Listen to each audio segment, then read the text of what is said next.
तो video start करने से पहले अगर आपने मेरा पुराना वीडियो नहीं देखा जिसमें हमने ऊपर की सारी चीज़ें कवर की इस डॉक्यूमेंट में, जैसे कि use client hook use client, तो वीडियो स्टार्ट करने से पहले अगर आपने मेरा पिछला वीडियो नहीं देखा है जहां पे हमने कवर किया था कि एक्चुअली कैसे यूज क्लाइंट डायरेक्टिव आपके कंपोनेंट्स को क्लाइंट कंपोनेंट बनाता है, तो आप वो चेकआउट कर लो, क्योंकि अगर आप वो नहीं देखोगे तो आपको ये समझ में नहीं आएगा।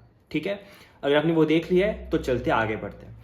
यहाँ पे हमने कल देखा था कि फैंसी टेक्स्ट जो है वो सर्वर पे भी रेंडर कर रहा है, क्लाइंट पे भी रेंडर कर रहा है। तो यहाँ पे अगर आपको डायग्राम देखनी होगी फिर से, तो ये देखो फैंसी टेक्स्ट सर्वर पे भी चल रहा है और क्लाइंट पे भी चल रहा है। तो ये चीज़ कैसे काम करती है, थोड़ा सा अटपटा लग रहा है, राइट? तो ये होने के लिए सबसे इंपॉर्टेंट है कि आप कंपोनेंट समझो क्या होता है, और उसके साथ वो एक्चुअली मॉड्यूल डिपेंडेंसी ट्री को कैसे यूज करते हैं यूज क्लाइंट डायरेक्टिव में, ताकि आप अपने कंपोनेंट को क्लाइंट पे या फिर सर्वर पे रेंडर कर पाओ, वो देखेंगे पहले। By the above definition, the component fancy text is both a client component and server component. How can it be? मतलब ये कैसे हो सकता है? Let's clarify the component term क्या होती है precisely. तो देखो component के दो मतलब है। एक component मतलब कि component की definition जो कि actually function होता है जो आपने actually बनाया है। दूसरा क्या होता है कि आप उस component को यूज कर रहे हो, उसे भी कहते हैं कि component, मतलब component का usage जो है उसे भी component ही कहते हैं हम। तो ये थोड़ी confusing term है, ये clear हो गया। अब आगे जाते हैं। When we talk about the server or client component, we are referring to component usage. मतलब क्या, जब हम कहते हैं कि सर्वर कंपोनेंट है या फिर ये क्लाइंट कंपोनेंट है, तो हम उस कंपोनेंट के बारे में बात नहीं कर रहे होते, हम बात कर रहे होते कि उसके यूसेज के बारे में, कि वो क्या यूज हो रहा है, कहाँ यूज हो रहा है, सर्वर पे यूज हो रहा है या फिर क्लाइंट पे यूज हो रहा है।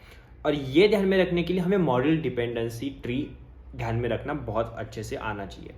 तो सबसे पहले जैसे कि यहाँ दिया है, if the component is defined in module with use client directive or the component is imported and called in client component, then the component is a client component, otherwise the component is server component. मतलब क्या, component के top पे अगर use client है या फिर component किसी ऐसे कंपोनेंट ने इंपोर्ट किया है या फिर ऐसे कंपोनेंट में यूज किया जा रहा है जिसके टॉप पे यूज क्लाइंट डायरेक्टिव लिखा है, तो वो क्लाइंट कंपोनेंट है।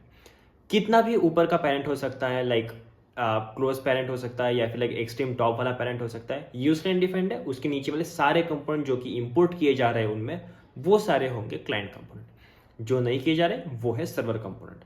इस तरह से ये ध्यान में रखना है। ऐप कंपोनेंट रेंडर करेगा इंस्पिरेशन जनरेटर को, वो रेंडर करेगा फैंसी टेक्स्ट को, और फिर इंस्पिरेशन जनरेटर फैंसी टेक्स्ट को रेंडर करेगा और फिर कॉपीराइट को रेंडर करेगा। यहाँ आप देख सकते हो कि फैंसी टेक्स्ट यहाँ पे सर्वर कंपोनेंट है, यहाँ पे क्लाइंट कंपोनेंट है। क्यों?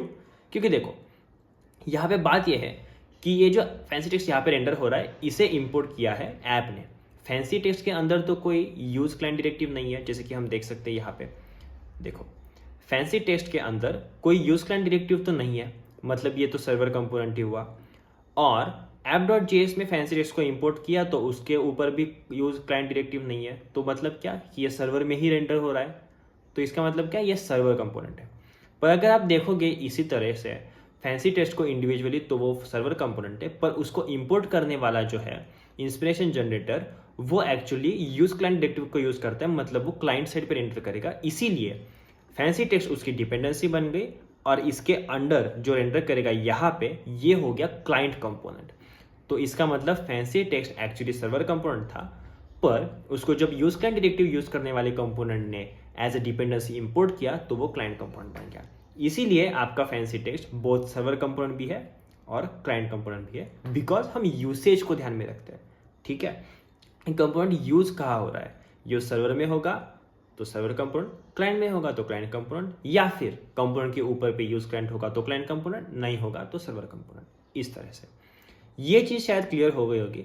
पर यहाँ पे एक और कंफ्यूजिंग चीज दिख गई, राइट, कि कॉपीराइट तो यार सर्वर कंपोनेंट दिख रहा है पर यूज तो हो रहा है इंस्पिरेशन जनरेटर में, मतलब क्लाइंट कंपोनेंट में सर्वर कंपोनेंट यूज कर रहे हैं। तो क्लाइंट ने अगर सर्वर को रेंडर किया तो फिर वो तो क्लाइंट होना चाहिए था, तो वो सर्वर कैसे हुआ?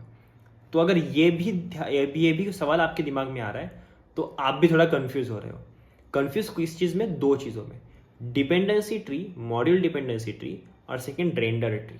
आपको जो दिख रहा है वो रेंडर ट्री है, पर एक्चुअली जो चीजें सर्वर कंपोनेंट और क्लाइंट कंपोनेंट होती है वो होती है मॉड्यूल डिपेंडेंसी ट्री को ध्यान में रख के। मॉड्यूल डिपेंडेंसी ट्री को ध्यान में रख के मतलब क्या, जैसे कि आप ऊपर यहाँ पे देख सकते हो दो ट्रीज है, ये है मॉड्यूल डिपेंडेंसी ट्री, ये है रेंडर ट्री। मॉडल डिपेंडेंसी मतलब क्या कि इसकी वो डिपेंडेंसी वो इंपोर्ट करता है। रेंडर ट्री मतलब क्या, ये उसे रेंडर करता है, ये रिलेशन होता है ट्री के अंदर। अगर हम ये कॉपीराइट वाले कंपोनेंट को देखें तो यहाँ पे उन्होंने दिया है मॉड्यूल डिपेंडेंसी ट्री, जिससे ये चीज़ें क्लियर होंगी। कॉपीराइट जो कंपोनेंट है वो क्लाइंट कंपोनेंट के अंदर रेंडर हो रहा है, पर कॉपीराइट कंपोनेंट के ऊपर हमने यूज क्लाइंट डायरेक्टिव डिफाइन नहीं किया। जैसे कि ऊपर देख सकते हो, कॉपीराइट पे अगर मैं जाऊँ तो यहाँ पे यूज क्लाइंट डायरेक्टिव नहीं है। इसका मतलब क्या, ये पेरेंट पे डिपेंड करेगा। पेरेंट पे अगर यूज क्लाइंट होगा तो ये क्लाइंट कंपोनेंट, पेरेंट पे अगर नहीं होगा तो ये सर्वर कंपोनेंट। अब देखते हैं कॉपीराइट यूज कहाँ पे किया जा रहा है। अगर मैं ऐप में जाऊँ तो देखो, यहाँ पे अगर मैं देखूँ तो इंस्पिरेशन जनरेटर है और उसने रैप किया है कॉपीराइट को, और कॉपीराइट को इंपोर्ट किसने किया है, app.js ने। मतलब क्या, कॉपीराइट किसकी डिपेंडेंसी है, app.js की, पर वो रेंडर कहाँ हो रहा है, इंस्पिरेशन जनरेटर में। ये जो है, ये अभी जो मैंने लाइन कही कि कॉपीराइट डिपेंडेंसी है app.js की, पर वो यूज हो रहा है इंस्पिरेशन जनरेटर में, ये ट्रिकी पार्ट है। ठीक है, कॉपीराइट इंपोर्ट हो रहा है app.js में, मतलब app.js की डिपेंडेंसी है, यानी कि मॉड्यूल डिपेंडेंसी ट्री में वो किसके नीचे आएगा, app.js के नीचे आएगा। पर वो रेंडर कहाँ हो रहा है, इंस्पिरेशन जनरेटर के अंदर, बिकॉज इंस्पिरेशन जनरेटर उसे रैप कर रहा है, तो वो रेंडर कहाँ होगा, इंस्पिरेशन जनरेटर के अंदर। इसका मतलब क्या, मॉड्यूल डिपेंडेंसी ट्री और रेंडर ट्री ये कॉपीराइट कंपोनेंट के लिए अलग अलग रहेगा। जैसे कि आप यहाँ पे देख सकते हो, मॉडल डिपेंडेंसी ट्री में app.js के अंडर कॉपीराइट है, पर रेंडर ट्री में इंस्पिरेशन जनरेटर के नीचे कॉपीराइट है, क्योंकि वो रेंडर वहां पे हुआ है ना, पर इंपोर्ट तो ऐप में हुआ। तो इसीलिए उस कंपोनेंट के टॉप पे, कॉपीराइट जेएस के टॉप पे यूज क्लाइंट नहीं था, इसलिए वो खुद तो सर्वर कंपोनेंट है। उसको यूज किसने किया, वो किसकी डिपेंडेंसी है, वो है ऐप की डिपेंडेंसी। ऐप के ऊपर है क्या यूज क्लाइंट, ऐप के ऊपर भी नहीं है। इसका मतलब क्या कि कॉपीराइट सर्वर कंपोनेंट खुद से था, उसकी वो डिपेंडेंसी था app.js के लिए, जो अगेन खुद सर्वर कंपोनेंट था। इसीलिए कॉपीराइट.js जो है वो सर्वर कंपोनेंट है। बाकी वो रेंडर तो क्लाइंट के अंडर हुआ, वो तो अलग बात है, क्योंकि रेंडर तो कहीं पे हो सकते हैं ना। ये सर्वर और क्लाइंट कंपोनेंट का जो चीज़ है, जो समझने का, जो डिस्टिंग्विश करने का, बाउंड्री बनाने का पार्ट है, वो तो मॉडल डिपेंडेंसी ट्री पे होता है। तो रेंडर तो आप कहीं पे भी कर दो, पर मॉडल डिपेंडेंसी ट्री के हिसाब से वो आता है किसी और की डिपेंडेंसी जो सर्वर है, तो वो भी सर्वर कंपोनेंट ही बन जाएगा, अनलेस एंड उसके ऊपर यूज क्लाइंट डायरेक्टिव डिफाइन नहीं किया। तो इसीलिए कॉपीराइट जेएस जो अपना कंपोनेंट है वो है server component, not a client component. और इसीलिए आपको ये चीज़ यहाँ पे दिखी कि ये सर्वर कंपोनेंट है। सर्वर कंपोनेंट क्यों है, क्योंकि जाहिर सी बात है, इंस्पिरेशन जनरेटर ने रैप करके रखा है, इसलिए कॉपीराइट यहाँ पे रेंडर हुआ। पर इंस्पिरेशन जनरेटर ने इंपोर्ट नहीं किया, मतलब क्लाइंट ने इंपोर्ट नहीं किया, इंपोर्ट किया कंपोनेंट ऐप ने, जो कि है सर्वर कंपोनेंट, इसीलिए ये भी सर्वर कंपोनेंट हो गया, क्योंकि इसके ऊपर यूज क्लाइंट डायरेक्टिव डिफाइन नहीं था। आई होप आपको ये समझ में आएगा। थोड़ा सा ट्रिकी है, पर मैंने पूरी कोशिश की है समझाने की। अगर फिर भी नहीं समझा तो आपको थोड़ा सा रीडिंग की ज़रूरत है, आप रीड कर लो और आपको समझ में आ जाएगा। ये 100% गारंटी के साथ मैं कह रहा हूँ। आगे जाके हम देखेंगे कब यूज़ करना होता है यूज क्लाइंट डायरेक्टिव, और एडवांटेजेस, लिमिटेशंस वगैरह सारी चीज़ें देखेंगे, और ये कवर करते जाएंगे आगे आगे।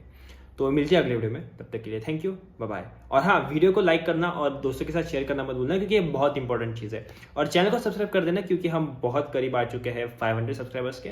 अपने 317 सब्सक्राइबर्स हो चुके हैं, जल्दी से 500 हिट करना है हमें, तो सब्सक्राइब कर देना। मिलते हैं अगले वीडियो में, तब तक के लिए थैंक यू, बाय बाय।